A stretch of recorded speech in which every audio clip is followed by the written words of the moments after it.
दोस्तों, आप जितने ज़्यादा ऑब्जेक्टिव क्वेश्चन निकालोगे आपके सिलेक्शन के चांस उतने ही ज़्यादा बढ़ जाएंगे। आज अपन देखेंगे एग्रोनॉमी के 100 बहुत ही महत्वपूर्ण क्वेश्चनों के बारे में, जो कि आपकी परीक्षा की दृष्टि से बहुत ज़्यादा इंपॉर्टेंट है। दोस्तों, इस वीडियो में मैंने ऐसे क्वेश्चनों को शामिल किया है जो या तो किसी न किसी एग्जाम में पूछे गए या फिर जिनके पूछे जाने की बहुत ज़्यादा संभावना है। तो आप इस वीडियो को एंड तक जरूर देखें। आज का अपना पहला क्वेश्चन देखते हैं। Wheat wheat protein is called as zein, gluten, dhurrin या रिसिन। तो जो वीट की जो प्रोटीन है उसे क्या कहा जाता है? ग्लूटीन। इसका सही आंसर क्या हो जाएगा? 2 नंबर ऑप्शन ग्लूटीन। दोस्तों, और भी मैं बताऊं आपको, जो राइस होता है उसकी प्रोटीन को क्या कहते हैं? ओराइजिन कहते हैं। और जो मक्का होती है उसकी प्रोटीन को क्या कहा जाता है? जीन कहा जाता है। ये भी आप अच्छे से ध्यान रखें।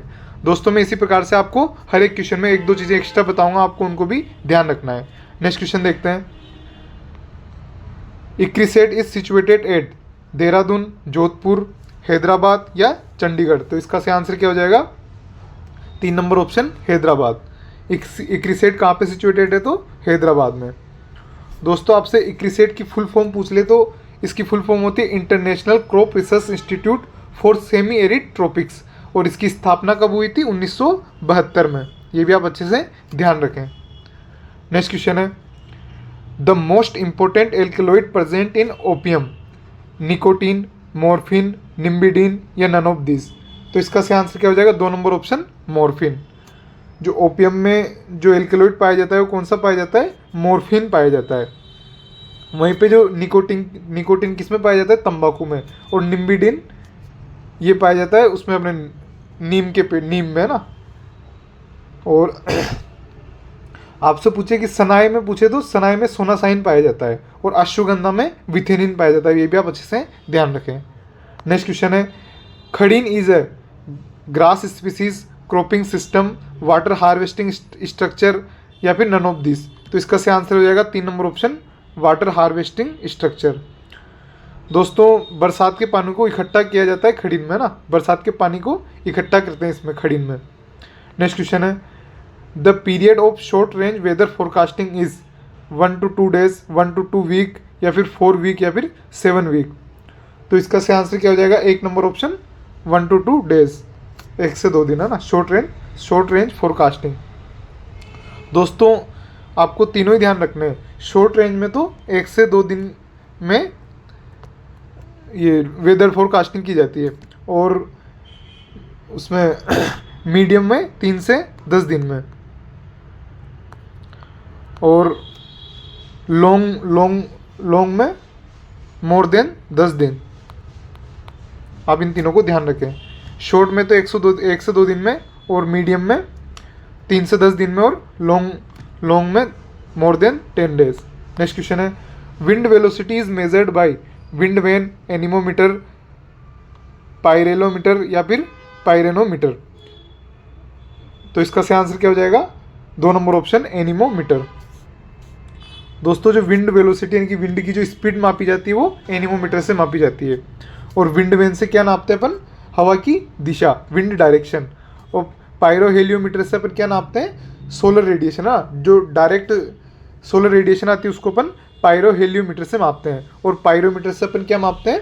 टोटल इनकमिंग सोलर रेडिएशन को पायरोमीटर से मापा जाता है। नेक्स्ट क्वेश्चन है, the monsoon which cover major part of India is called as south west monsoon, north east monsoon, winter rain या फिर वेस्टर्न डिस्ट्रीब्यूशन, है ना। तो इसका सही आंसर क्या हो जाएगा? 1 number option south west monsoon.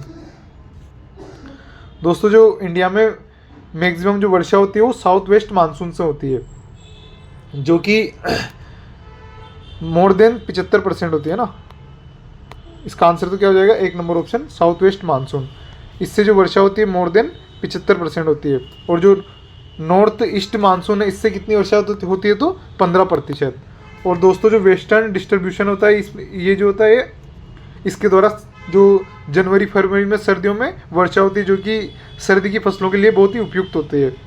इसमें सबसे अच्छा जो लाभ होता है वो चने की फसल को होता है। नेक्स्ट क्वेश्चन देखते हैं, चीफ प्रोटीन ऑफ मेज। दोस्तों, मेज की प्रोटीन को क्या कहते हैं अपन देख चुके हैं, तो जीन। इसका सही आंसर क्या हो जाएगा? 3 नंबर ऑप्शन जीन। ओराइजिन किसकी प्रोटीन को कहते हैं? राइस की प्रोटीन को कहते हैं। नेक्स्ट क्वेश्चन है, pre emergence herbicide used for wheat control इन मेज, 2,4-D, एट्राजिन, फ्लूक्लोरेलिन या फिर नन ऑफ दिस। तो इसका सही आंसर हो जाएगा 2 नंबर ऑप्शन एट्राजिन। दोस्तों ऐसे कुछ कुछ फसलों के जो पर्टिकुलर है जो उनमें मैक्सिमम यूज़ किए जाते हैं उनको आपको ध्यान रखना है। जैसे वीट में अपन ब्यूटाक्लोर यूज़ करते हैं, गेहूं में 2,4-D और सल्फोसल्फ्यूरॉन यूज़ करते हैं, मूंगफली और तेल वाली फसलों में फ्लूक्लोरेलिन यूज़ करते हैं, और कपास में डाईयूरोन और मोनोड्यूरोन काम में लेते हैं। नेक्स्ट क्वेश्चन देखते हैं, seed potential for chenopodium album.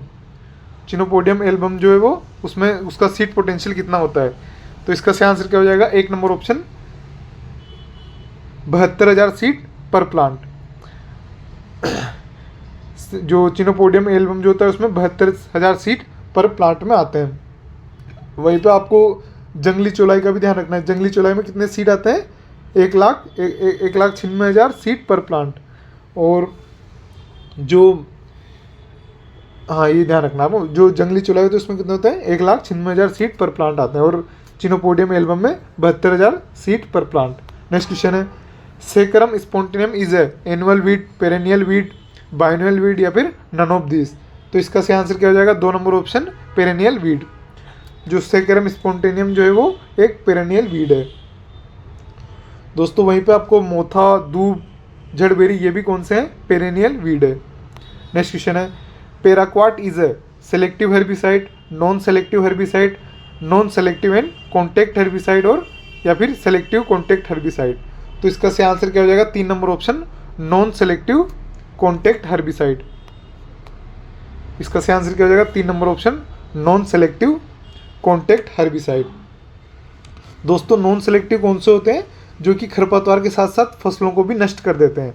वो ऐसे पर्टिकुलर चीज़ उसके लिए नहीं होते, वो क्या करते हैं, उनको अगर स्प्रे करते हैं तो वो खरपतवार के साथ साथ फसलों को भी नष्ट कर देते हैं। और सेलेक्टिव जिनको अपन वीड को ख़त्म करना है तो उसी वीड को ही ख़त्म करेंगे। वहीं पे कॉन्टैक्ट हेर्बिसाइड क्या होता है? जो कि खरपतवार के संपर्क में आने के बाद खरपतवार को नष्ट करते हैं। इन दोनों के उदाहरण देखें तो अपन पैराक्वाट, डाइक्वाट दोनों में आता है। नेक्स्ट क्वेश्चन है, glucose present in sugar cane is 12%, 12, 14, 16 या 18। तो ग्लूकोज कितना परसेंट होता है शुगर केन यानी कि गन्ने में कितना ग्लूकोज होता है? तो 18%। इसका सही आंसर क्या हो जाएगा? 4 नंबर ऑप्शन 18%। नेक्स्ट क्वेश्चन है, दोस्तों अगर आपको क्वेश्चन अच्छे लग रहे हो तो इस वीडियो को लाइक करें और अपने दोस्तों के साथ शेयर जरूर करें। In case of potato seed dormancy is broken by. अपन जो पोटैटो होता है उसके सीड की डोरमेंसी कैसे तोड़ते हैं? Na, इथरेल, थायोयूरिया या फिर IAA। तो इसका सही आंसर हो जाएगा 3 number option thiourea. Next question देखते हैं, what is the origin place of barley? India, USA, Ethiopia या नन ऑफ दिस। तो इसका सही आंसर क्या हो जाएगा? 3 नंबर ऑप्शन इथोपिया। बार्ले का जो ओरिजिन प्लेस है वो कौन सा है? इथोपिया है। वहीं पे आपको और भी फसलों के ध्यान रखने हैं। जैसे धान का क्या होता है? तो दक्षिण पूर्व एशिया। और गन्ने का क्या होता है? New Guinea, Cuba. और गेहूं का क्या होता है? दक्षिण पश्चिम एशिया। और चने का क्या होता है? दक्षिण पश्चिम एशिया। और मक्का, तंबाकू और सूरजमुखी का क्या होता है? मेक्सिको। टमाटर और आलू का क्या होता है? पेरू। और मूंगफली का क्या होता है? तो ब्राज़ील। नेक्स्ट क्वेश्चन है, which of the following process is practised in tobacco. यानी कि इनमें से कौन सी प्रोसेस है जो टोबैको में करते हैं? डी सकरिंग, रेटिंग, विनिंग या थिनिंग। तो इसका सही आंसर क्या हो जाएगा? 1 number option D suckering. D suckering जो है वो टोबैको में की जाती है। वहीं पे आपको और भी प्रोसेस ध्यान रखने हैं। जैसे कि नीपिंग किस में करते हैं? तो चने में करते हैं। नीपिंग यानी कि टिप पोर्शन को हटाते हैं ना, वो किस में करते हैं? चने में। जिनिंग किस में करते हैं? कपास में करते हैं। प्रोपिंग किस में करते हैं? तो केले में करते हैं। और पेगिंग किससे संबंधित है? तो मूंगफली से संबंधित है। ये भी आपको अच्छे से ध्यान रखना है। नेक्स्ट क्वेश्चन है, दोस्तों मैं साथ में जो भी चीज़ें बताऊँ आपको उनको भी ध्यान रखना है ताकि आपके पूरा अच्छे से कवर हो सके और आपके मैक्सिमम क्वेश्चन सोल्व हो सके। National research centre for sorghum is located at Hyderabad, Junagadh, Delhi या पंतनगर। तो इसका सही आंसर हो जाएगा 1 number option Hyderabad. Next question है, international rice research institute is located at Mexico, India, Philippine या फिर सीरिया। तो इंटरनेशनल राइस रिसर्च इंस्टीट्यूट कहाँ पे? फिलीपींस में है ना। इसका सही आंसर हो जाएगा 3 number option Philippine. Next question है, pegging is related with groundnut, cotton, soybean या व्हीट। तो इसका सही आंसर हो जाएगा 1 नंबर ऑप्शन ग्राउंडनट। पेगिंग किससे संबंधित है? तो ग्राउंड नट से। अब मैं बता चुका हूँ आपको पहले क्वेश्चन में ना। नेक्स्ट क्वेश्चन है castor belong to family. Castor की फैमिली क्या है? पोएसी, कंपोजिटी, यूफोरबिएसी या लिनिएसी। तो इसका सही आंसर हो जाएगा 3 नंबर ऑप्शन यूफोरबिएसी। केस्टर की फैमिली क्या है? यूफोरबिएसी। नेक्स्ट क्वेश्चन देखते हैं cross pollination in pearl millet occurs due to protandry, protogyny, cleistogamy या फिर नन ऑफ दिस। तो दोस्तों जो पर्ल मिलेट होता है उसमें क्रॉस पोलिनेशन किसके कारण होता है? दोस्तों जो पर्ल मिलेट होता है वो प्रोटोगाइनी होता है। इसका सही आंसर क्या हो जाएगा? 2 नंबर ऑप्शन प्रोटोगाइनी। वहीं पे आपसे पूछ ले कि मक्का क्या होता है? तो प्रोटोएंड्री। मक्का का आप अच्छे से ध्यान रखें ना, मक्का में पहले मेल फ्लावर परिपक्व होते हैं इसलिए उसको क्या कहते हैं? प्रोटोएंड्री। और जो पर्ल मिलेट होता है इसमें फीमेल फ्लावर पहले मैच्योर होता है इसलिए इसको क्या कहते हैं? प्रोटोगाइनी। इनको आप अच्छे से ध्यान रखें। दोस्तों अभी तक भी आपने इस वीडियो को लाइक नहीं किया है तो इसे लाइक कर दें। नेक्स्ट क्वेश्चन है Vikram is a composite variety of cotton, sorghum, maize या पर्ल मिलेट। तो जो विक्रम है वो किसकी कंपोजिट वेराइटी है? इसका सही आंसर हो जाएगा 3 नंबर ऑप्शन मेज। मेज की ये कंपोजिट वेराइटी है। नेक्स्ट क्वेश्चन है central rice research institute is located at Mexico, Cuttack, Jodhpur या फिलीपींस। दोस्तों जो सेंट्रल राइस रिसर्च इंस्टीट्यूट है ये कहाँ पे है? कटक, उड़ीसा में। इसका सही आंसर हो जाएगा 2 number option Cuttack, Orissa. Next question है tikka disease is associated with soybean, groundnut, green gram या पर्ल मिलेट। तो इसका सही आंसर हो जाएगा 2 नंबर ऑप्शन ग्राउंडनट। दोस्तों टिक्का डिजीज का संबंध किससे है? ग्राउंडनट से।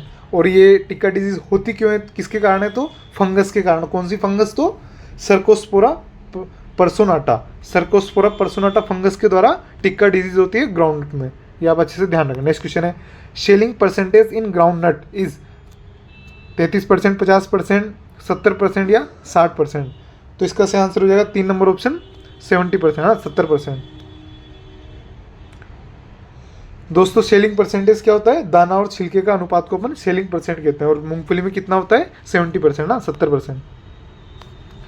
झड़िया Jwala is a improved variety of pigeon pea, green gram, moth bean या फिर काउपी। तो इसका सही आंसर हो जाएगा 3 नंबर ऑप्शन मोथ बीन। दोस्तों जड़ियार ज्वाला बहुत फेमस किस्म है काय की? मोठ की। और आपको एक और किस्में याद रखनी है इसकी है ना, मोठ की। RMO 40, RMO 40 ये भी मोठ की किस्म है और ये काफ़ी बार पूछी जाती है, इसको आप अच्छे से ध्यान रखें। दोस्तों आप जो मोठ होती है उसकी सीड रेट कितनी होती है ये भी ध्यान रखें। कितनी होती है? 10 kg पर हेक्टेयर। मोठ की सीड रेट कितनी होती है? 10 kg पर हेक्टेयर। और RMO 40 भी किसकी किस्म है? मोठ की है ना, मोठ बिन। नेक्स्ट क्वेश्चन है international irrigation management institute is situated eight Nigeria, Canada, Kenya या श्रीलंका। तो इसका सही आंसर क्या हो जाएगा? श्रीलंका। इसका सही आंसर हो जाएगा 4 number option Sri Lanka. Next question है winter rain in Rajasthan is mainly due to south west monsoon, north east monsoon, western disturbance या फिर नन ऑफ दिस। तो इसका सही आंसर हो जाएगा 3 नंबर ऑप्शन वेस्टर्न डिस्ट्रीब्यूशन। इसके द्वारा दोस्तों जनवरी फरवरी में वर्षा होती है, जिसे अपन मावट भी कहते हैं ना, हिंदी मावट बोलते हैं इसको। और ये चने की सर्दियों की फसल के लिए अच्छी होती है, जिसे अपन चने और गेहूँ में काफ़ी लाभदायक होती है। Which of the following is a green manure crop? Sorghum, dhaincha, pearl millet या मेज। तो कौन सी हरी खाद के लिए काम में लेते हैं फसल? तो ढेंचा। ढेंचा अपन इसमें काम में लेते हैं हरी खाद के लिए। एक और काम में लेते हैं सनई, जिसके अपन वैज्ञानिक नाम क्या है? क्रोटोलेरिया जुन्सिया। उसको भी इसमें काम में लेते हैं ग्रीन मैन्योर में। Headquarter of Indian meteorological department is located at Kanpur, Nagaur, Jaipur या पुणे। तो जो headquarter of Indian meteorological department की हेड क्वार्टर कहाँ पे? पुणे, महाराष्ट्र में। इसका सही आंसर हो जाएगा 4 नंबर ऑप्शन पुणे। The young plant leaves of sorghum content, हाँ सोरगम ही लिखा हुआ है ना, यहाँ पे क्या लिखा हुआ है? सोरगम है ना। The young plant leaves of sorghum content a glucoside which is, मतलब जो ज्वार होती है उसमें यंग प्लांट में ग्लूकोसाइड पाया जाता है। कौन सा होता है वो? धुरीन। इसका सही आंसर क्या हो जाएगा? 1 नंबर ऑप्शन धुरीन। इसीलिए कहते हैं कि जो ज्वार होती है उसे छोटी अवस्था में पशुओं को नहीं खिलाना चाहिए, क्योंकि ये पशुओं के लिए हानिकारक होता है। इसीलिए ज्वार को घुटनों से बड़ी अवस्था में होने पर ही उनको पशुओं को खिलाना चाहिए। उसके बाद इसका प्रभाव कम हो जाता है, खत्म हो जाता है। The kharif pulses crop which is some time also called as vegetable meat is कौन सी पल्सेस क्रॉप है जिसको अपन वेजिटेबल मीट के नाम से जानते हैं? तो काउपी। इसका सही आंसर क्या हो जाएगा? 4 नंबर ऑप्शन काउपी। दोस्तों काउपी का वैज्ञानिक नाम क्या होता है? विग्ना साइनेंसिस। ये भी आप अच्छे से ध्यान रखें ना, काउपी का वैज्ञानिक नाम क्या होता है? विग्ना साइनेंसिस। तो इसे क्या कहते हैं? वेजिटेबल मीट के नाम से भी इसको जानते हैं। नेक्स्ट क्वेश्चन है, मेज is a monoecious, dioecious, both 1 and 2 या फिर नन ऑफ दिस? तो इसका सही आंसर क्या हो जाएगा? 1 नंबर ऑप्शन मोनोसियस। मक्का कौन सा पौधा है? मोनोसियस पौधा। इस पे नर और मादा पुष्प दोनों एक ही पौधे पर आते हैं। दोस्तों अगर नर और मादा पुष्प अलग अलग पौधों पर आते हैं तो उसे क्या कहते हैं? डायोसियस। जिसका उदाहरण क्या है अपने, जैसे पपीता हुआ, खजूर हुआ, ये डायोसियस के उदाहरण। नेक्स्ट क्वेश्चन है, open pan evaporimeter is used for measurement of transpiration या फिर बोथ ऑफ अबाउ या फिर इवेपोरेशन? तो इसका सही आंसर हो जाएगा 4 number option evaporation. Next question है, in which pulses crop is first hybrid was developed? Gram, red gram, green gram या फिर पी? तो इसका सही आंसर हो जाएगा 2 नंबर ऑप्शन रेड ग्राम, यानी कि अरहर। दोस्तों सबसे पहले कौन सी पल्सेस क्रॉप का हाइब्रिड डेवलप हुआ था? तो रेड ग्राम यानी कि अरहर। और उसका कौन सी वैरायटी थी वो? ICPH1 है ना, ICPH1, जो कि 1961 में डेवलप हुई थी। आइए बस समझ में। नेक्स्ट क्वेश्चन देखते हैं, state of spices is known as? State of spices कौन सा स्टेट कहलाता है? तो केरला। इसका सही आंसर क्या हो जाएगा? 4 नंबर ऑप्शन केरला। केरला को स्टेट ऑफ स्पाइसेस कहा जाता है क्योंकि यहाँ पे काफ़ी अधिक मात्रा में स्पाइसेस ग्रो की जाती है। नेक्स्ट क्वेश्चन है, water used by plant for metabolic need is about? तो पौधा जो होता है वो अपने मेटाबॉलिक क्रियाओं के लिए कितना पानी यूज़ करता है, कितनी पानी की उसको आवश्यकता होती है? तो इसका सही आंसर हो जाएगा 1 नंबर ऑप्शन लेस देन 1%। दोस्तों जो पानी जितना पानी अपटेक करता है, कि पानी खींच लेता है, उसमें से 1% से भी कम वो अपने मेटाबॉलिक प्रोसेस में काम में लेता है। बाकी सारा पानी या तो उसके वाष्पोत्सर्जन हो जाता है, ट्रांसपिरेशन मतलब हो जाता है ना। नेक्स्ट क्वेश्चन है, lysimeter is used to measure? Lysimeter से अपन क्या मेजर करते हैं? इवोपोरेशन, इवोपो ट्रांसपिरेशन, ट्रांसपिरेशन या फिर रेनफॉल? तो इसका सही आंसर हो जाएगा 2 नंबर ऑप्शन इवोपो ट्रांसपिरेशन। लाइसीमीटर से अपन इवोपो ट्रांसपिरेशन मेजर करते हैं। Liquid used minimum thermometer? तो मिनिमम थर्मोमीटर होता है, उसमें कौन सा लिक्विड यूज़ किया जाता है? तो इसका सही आंसर क्या हो जाएगा? 2 नंबर ऑप्शन एल्कोहल। दोस्तों आप अच्छे से ध्यान रखें, इनको कई बार पूछा हुआ है। मिनिमम में कौन सा काम में लेते हैं? तो एल्कोहल। और मैक्सिमम थर्मोमीटर में कौन सा काम में लेते हैं? मरकरी। ये दोनों को आपको अच्छे से ध्यान रखना है। मिनिमम में तो एल्कोहल और मैक्सिमम में mercury. Photo periodically wheat is a short day plant, long day plant, day neutral plant या फिर नन ऑफ दिस? तो दोस्तों जो गेहूं है वो कौन सा पौधा है? तो उसका सही आंसर क्या हो जाएगा? 2 number option long day plant.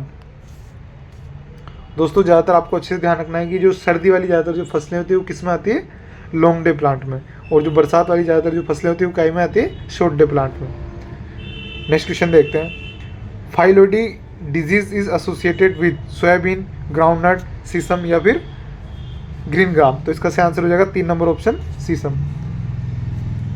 Next question है, ओजोन लेयर इस? दोस्तों काफ़ी इंपॉर्टेंट क्वेश्चन है, ये कहीं ना कहीं एग्जाम में पूछे गए यहाँ पे, जिनके पूछे जाने की बहुत ज़्यादा संभावना है। अगर आपको ये क्वेश्चन एक बार में याद नहीं होते तो इस वीडियो को स्पीड बढ़ाकर दोबारा देख लें। नेक्स्ट क्वेश्चन है आपका, ozone layer is found in? Ozone layer कौन सी लेयर में होती है? ट्रोपोस्फेयर, स्ट्रेप्टोस्फेयर, मिजोस्फेयर या फिर एक्सोस्फेयर? तो इसका सही आंसर हो जाएगा 2 नंबर ऑप्शन स्ट्रेप्टोस्फेयर। नेक्स्ट क्वेश्चन है, which of the following is a cash crop? Rice, cotton, chickpea या व्हीट? तो इसका सही आंसर हो जाएगा 2 नंबर ऑप्शन कॉटन। कॉटन जो है वो कैश क्रॉप है। नेक्स्ट क्वेश्चन है, sugar cane belong to family gramineae, cruciferae, umbelliferae या फिर कंपोजिटी? तो इसका सही आंसर क्या हो जाएगा? 1 नंबर ऑप्शन ग्रेमिनी। दोस्तों शुगर कैन का आप अच्छे से ध्यान रखें, जो शुगर कैन है वो ग्रेमिनी फैमिली में आता है। The direction from which air come is known as? Leeward, windward, oasis effect या फिर नन ऑफ दिस? दोस्तों ये पूछ रहा है कि जिधर से हवा आती है उसे क्या कहा जाता है? तो विंडवार्ड साइड। इसका सही आंसर तो क्या हो जाएगा? 2 नंबर ऑप्शन विंडवार्ड साइड। और जिधर की तरफ हवा जाती है उसे लीवार्ड साइड बोलते हैं ना, ध्यान रखना। जिधर से हवा आती है उधर से तो विंडवार्ड साइड, और जिधर जाती है उधर leeward side. ICR established on, ICR की स्थापना कब हुई थी? तो 16 जुलाई 1929 को। इसका सही आंसर क्या हो जाएगा? 4 number option 16 July 1929।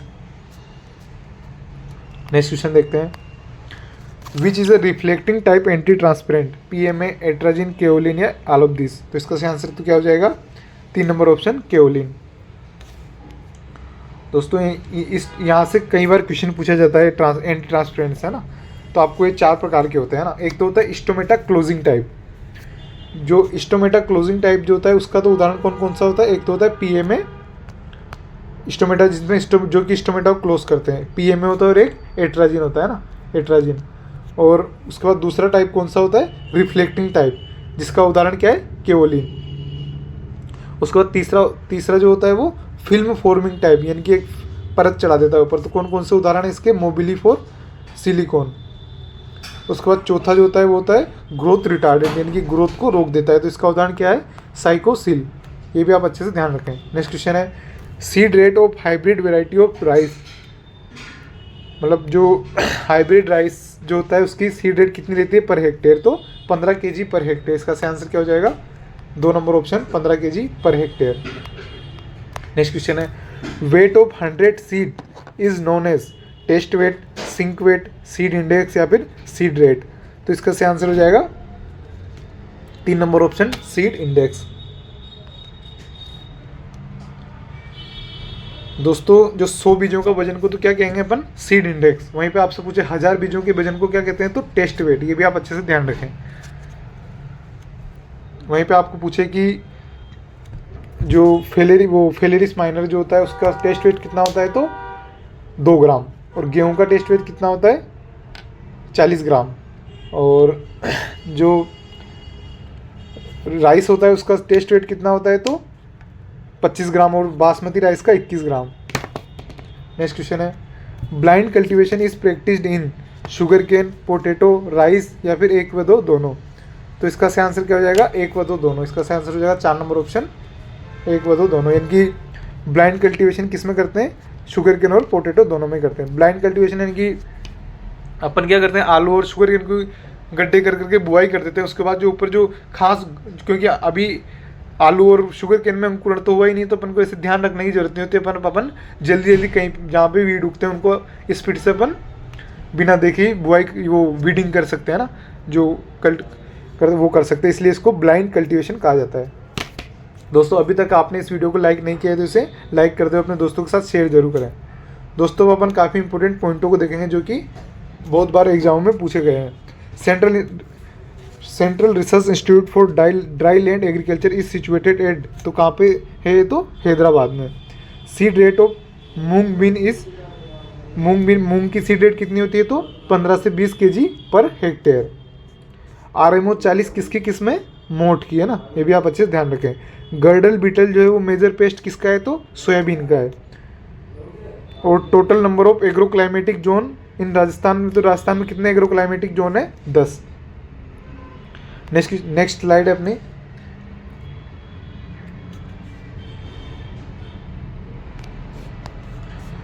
Male flower in मेज इज नोन एज टेसल। जो मेल फ्लावर होता है मक्का का उसे क्या कहा जाता है? टेसल। और जो फीमेल होता है उसे सिल्क, यानी कि फीमेल को तो सिल्क, यानी कि जो फीमेल फ्लावर के निकलने की प्रोसेस को क्या कहते हैं? Silking. NRC for seed spices is situated at Tabiji Ajmer. Seed spices का NRC कहाँ पे? तबीजी अजमेर में। Planting of succeeding crop before the harvesting for preceding crop is called as relay cropping. दोस्तों जब पहले की फसल खड़ी होती है उसे काटने से पहले ही नई फसल को बो देते हैं, उसे क्या बोला जाता है? रिले क्रॉपिंग कहा जाता है। Yellow berry disease is found in, जो येलो बेरी डिजीज होती है किस में होती है? वीट क्रॉप में, गेहूं में होती है ना। Mutant variety of mustard developed through biotechnology, जो मस्टर्ड की बायोटेक्नोलॉजी के द्वारा कौन सी किस्म निकाली गई है? तो बायो 902, जिसे अपन पूसा जय किसान के नाम से भी जानते हैं। ये भी आप अच्छे से ध्यान रखें। नेक्स्ट स्लाइड है, short duration crop grown slow लिखा हुआ है ना, SLOW। Slow duration crop grown after the failure of main crop is known as catch crop. कभी कभी क्या होता है कि अपन कोई क्रॉप बोते हैं और वो क्या है कि ढंग से बढ़ खराब हो जाती है, किसी कोई भी कारण हो सकता है जिसकी वजह से वो खराब हो जाती है, तो अपन क्या करते हैं कोई फास्ट ग्रोइंग क्रॉप उगाते हैं जिसे अपन केज क्रॉप के नाम से जानते हैं। राजेंद्र क्रांति इज अ वेराइटी ऑफ तो फेन्यूग्रीक। राजेंद्र क्रांति किसकी वैरायटी है? फेन्यूग्रीक की। वहीं पे आपको पूछे कि राजेंद्र स्वाति किसकी वैरायटी है, तो कोरिएंडर की। Central potato research institute is situated eight Shimla. जो पोटैटो रिसर्च इंस्टीट्यूट है वो कहाँ पे? शिमला में है। Instrument use to measure total incoming radiation is called as pyranometer. जो टोटल इनकमिंग रेडिएशन है उसको कैसे मेजर करते हैं, तो पायरेनोमीटर से। Cultivation of crop in area where annual rainfall is less than 750 mm is called as dry farming. 750 mm से जहाँ पे कम वर्षा होती है उस खेती को क्या कहते हैं? ड्राई फार्मिंग, है ना। और जहाँ पे 750 से 1150 mm वर्षा होती है उसे रेनफेड फार्मिंग। नेक्स्ट क्वेश्चन देखते हैं।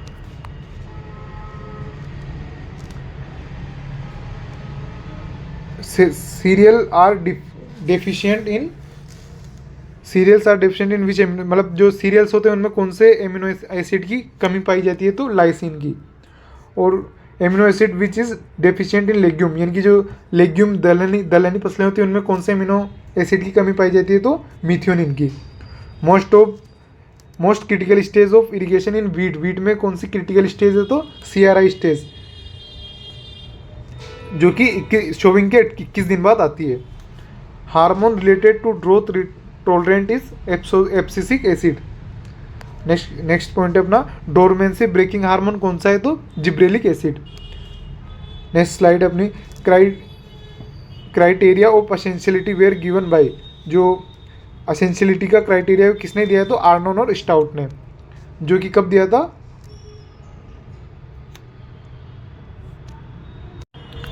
दोस्तों यहाँ पर 1939 लिखा है ना। आर्नोन एंड स्टाउट ने कब दिया था? 1939 में। सॉरी दोस्तों। नेक्स्ट पॉइंट है अपना ऑप्टिमम स्पेसिंग फॉर वीट के लिए ऑप्टिमम स्पेसिंग कितनी होती है, तो 22.5 सेंटीमीटर, है ना, जो कि लाइन टू लाइन होती है।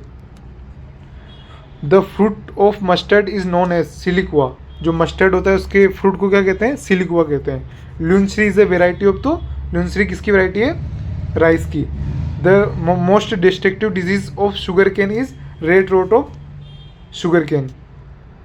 नेक्स्ट स्लाइड है फैमिली ऑफ जूट की फैमिली क्या है? टिलिएसी। ओरिजिन ऑफ मेज का ओरिजिन क्या है, तो मैक्सिको। ओरिजिन ऑफ सोयाबीन का ओरिजिन क्या है? China. Green house gas that related from pedi field, तो इसका आंसर क्या रहेगा अपना? मेथेन। जो पेडी का फील्ड होता है उससे मेथेन गैस निकलती है, जिससे क्या होता है? ग्रीन हाउस इफेक्ट आता है ना, जो ओजोन लेयर को वो कमज़ोर करती है। Apical bud dominance is caused by due to auxin hormone. Apical bud dominance किसके कारण आता है, तो ऑक्सिन हार्मोन की जो टिप पोर्शन होता है वो ग्रोथ करता है इसके कारण, ऑक्सिन हार्मोन के कारण।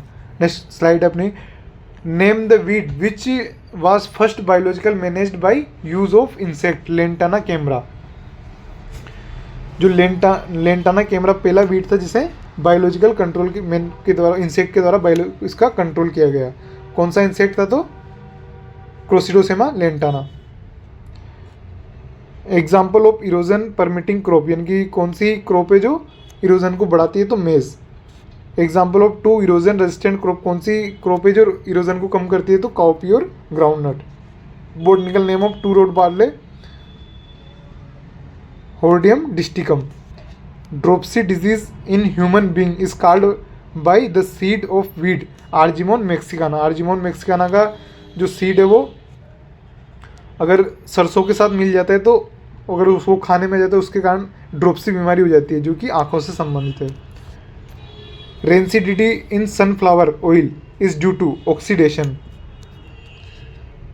ज्वार is known as camel crop. Jowar को अपन केमल क्रॉप के नाम से भी जानते हैं और इसे किंग ऑफ कोरस ग्रेन भी कहा जाता है। Bench terracing is usually practised on slope ranging from, तो इसका सही आंसर क्या हो जाएगा 16 से 33% है ना। Central of origin is given by Vavilov, Vavilov ने सेंटर ऑफ ओरिजिन दिया था। Nursery area required for the seedling of the seedling 1 hectare rice field, यानी कि 1 हेक्टेयर राइस फील्ड के लिए कितनी सीड वो नर्सरी एरिया की रिक्वायरमेंट रहती है अपने को, तो 0.10 हेक्टेयर या फिर 1/10 भाग ऑफ फील्ड। नेक्स्ट स्लाइड देखते हैं दोस्तों। ये थे अपने आज के बहुत ही महत्वपूर्ण प्रश्न जो कि आपकी परीक्षा की दृष्टि से काफ़ी इंपॉर्टेंट थे। अगर आपको वीडियो अच्छी लगी हो तो इसे लाइक करें और अपने दोस्तों के साथ शेयर जरूर करें। थैंक यू दोस्तों।